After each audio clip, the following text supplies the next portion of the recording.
it costs money so that it's still like exclusive if they Oh, really wanted to. oh, It'd be dumb, but they could. okay, so the problem with how you're seeing it is you're keeping it as the individual, whereas Yes, you know what happens because of all that connectivity, right? Those individuals find more individuals like them, and then they become a group, and that cluster. group fights your group. Do you see No, no, what no, I no. mean? No, they And it cluster, and it and and then it they will always go back to the not problem of necessarily. humans don't learn because there'll always be subsects of people who are always going to fight and want something different from the other groups. So that happens. So you're talking about social clustering, and I know a little bit about this. So please let me explain it. Social clustering is a very interesting phenomenon in which, like, uh, uh, what you just described, individuals find each other that have similar interests, and it starts there. Then this connected experience that they found each other in becomes one experience, similar to how I'm on your Discord only, right? I'm not going to other Discords at this time at night. It's Mm-hmm. exclusively on this Discord. We Okay. have found a social cluster of you and I. And this could grow.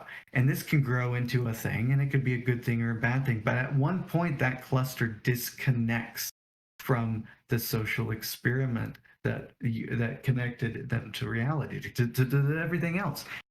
So you're arguing something that is true. You're right. This happens, but it happens less now.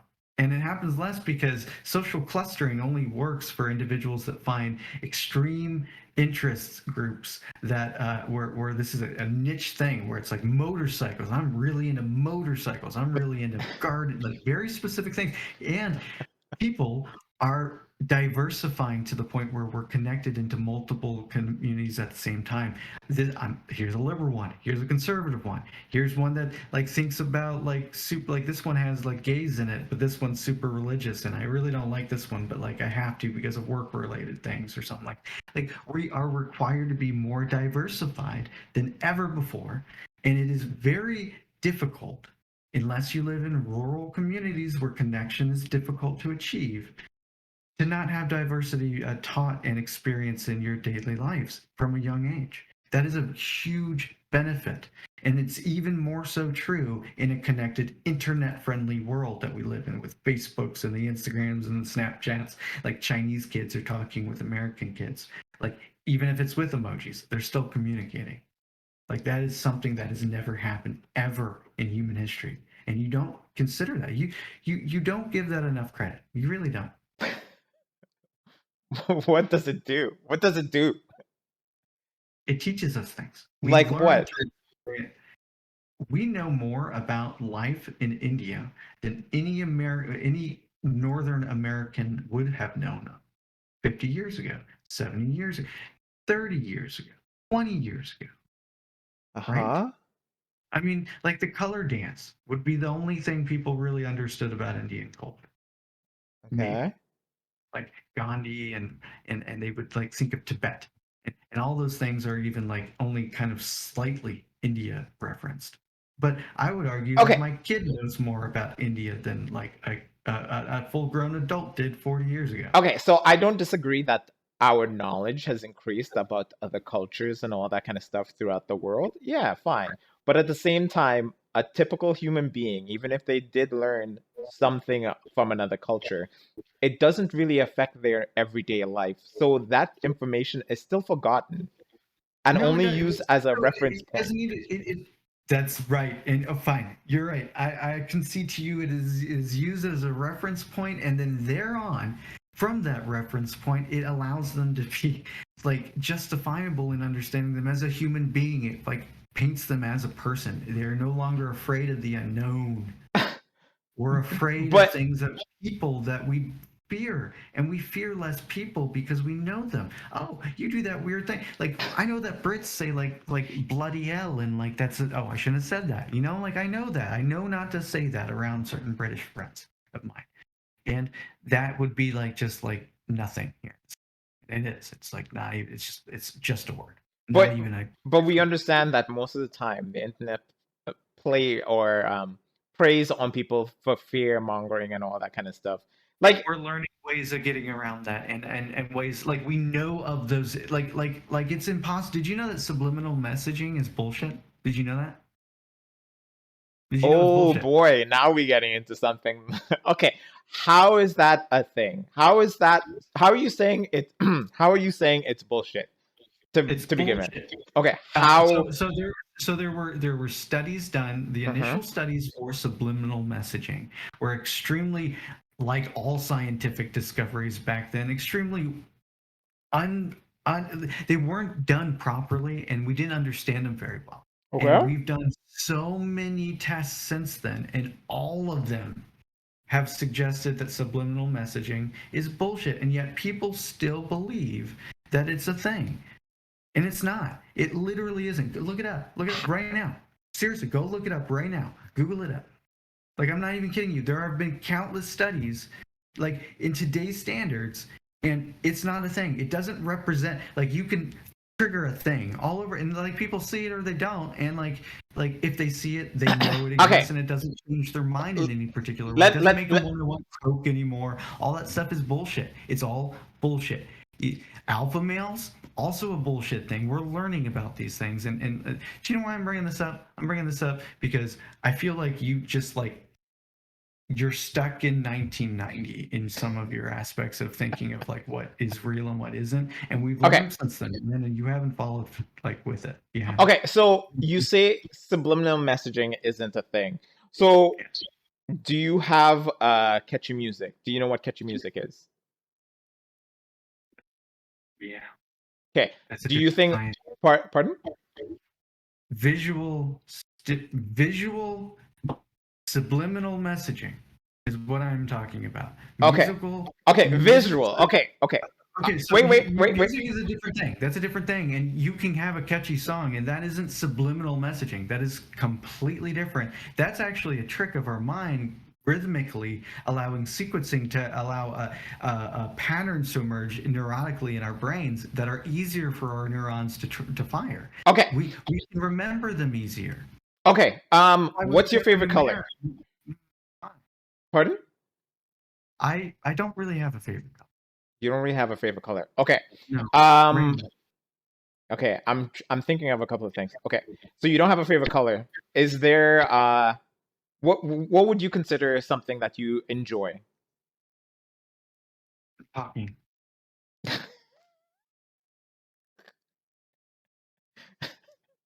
Okay, fine. Talking. So you think subliminal messaging isn't a thing? What's the brand Well, name of your car? so I just told you that sign like I'm just gonna link you like I'm seriously going to link you. I'm No. I'm gonna start linking you a source every single minute, every time I find one for subliminal messaging being bullshit until you stop saying, okay, so you think that subliminal messaging isn't a thing. So that I'm you also agree and come up into the 21st century with all the rest of the people that should be on this level, that these things don't exist, man. Like okay. you're So being you're tricked. saying it doesn't exist. Then why do we have advertisement companies and stuff like that whose sole purpose is to catch people and make them buy their products? For the same reason we have marketing campaigns that work in a particular way. We believed a thing once. It got so ingrained into our culture and system, into our business model, that jobs are on the line for this thing if it doesn't exist. Think about that. Do you think, wait, so do you think like advertisement doesn't work on people? Does it? Do you click through advertisements and like get cravings for things? Like that's the other thing I've done. I've read a bunch of research into this as well. Advertisements aren't working on newer generations. Like they want shorter advertisements, because that's the only way they can get people to like ever like if it's more than 6 seconds, we don't give a fuck. We forget about it. Like newer generations are so slow mind, like quick minded, tracked that they've had to do it. That's why the skip button feature on YouTube is so specifically designed. That all said, it still doesn't work because they found that like most individuals, that if they end up buying a thing, they've already had interest in it. They already either knew about the type of product, or that they knew of the service available, and the specific brand was just something that they were potentially not aware of. Do you, And that is that is subliminal messaging. no, that is marketing, and marketing No. works, Okay. but So only a little bit. You can so put your brand out hey, there and hey, hey, say hey, what one you second, one do second, one without second, one saying second. If I showed an advertisement for something that you were going to need in the future, right?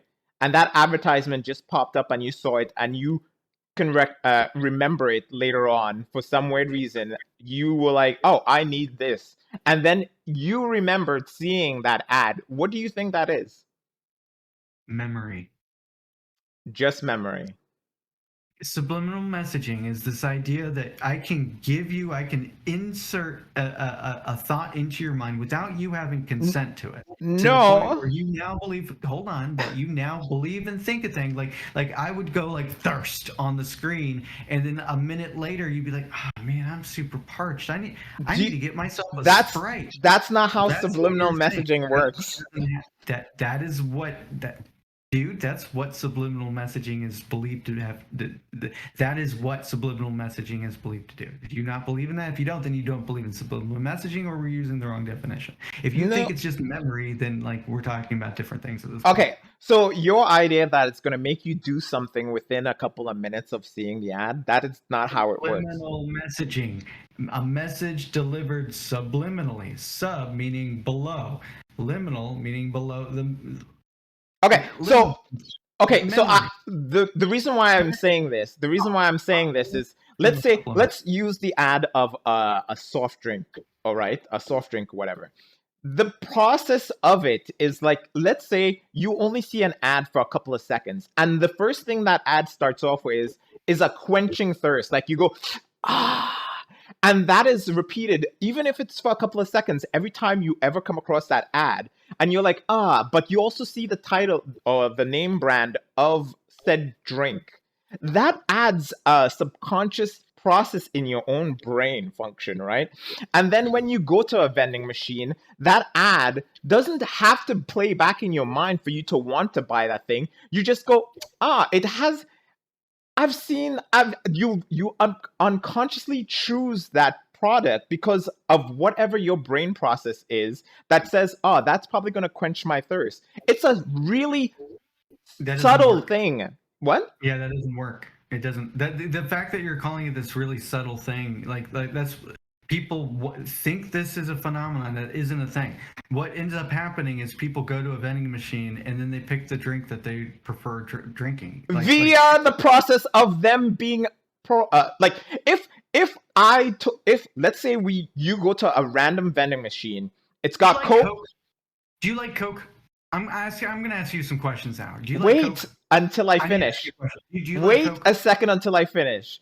And you go Let to a random vending machine and it's got Coke, Sprite, it's got apple cider, it's got apple juice, and then it's got purple mist, orange haze, and apricot pickle.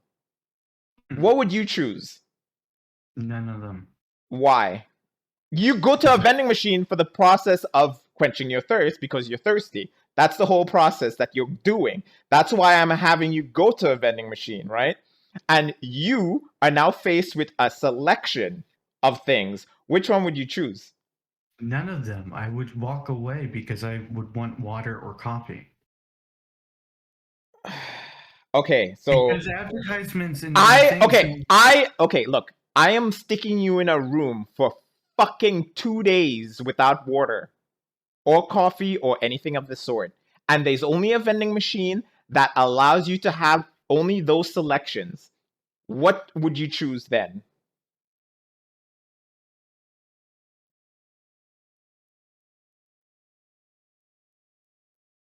Apple juice. It has the most water. Okay. Why did you choose the apple juice? I just told you it has the most water. Okay. So I already know in your brain you don't like the fact that there's sugars and all that kind of stuff, and you don't like cokes and all that kind of stuff. There's a reason why I put that apple juice, because I know you're going to choose the apple juice. The other ones, you have no idea what they are, what is in them.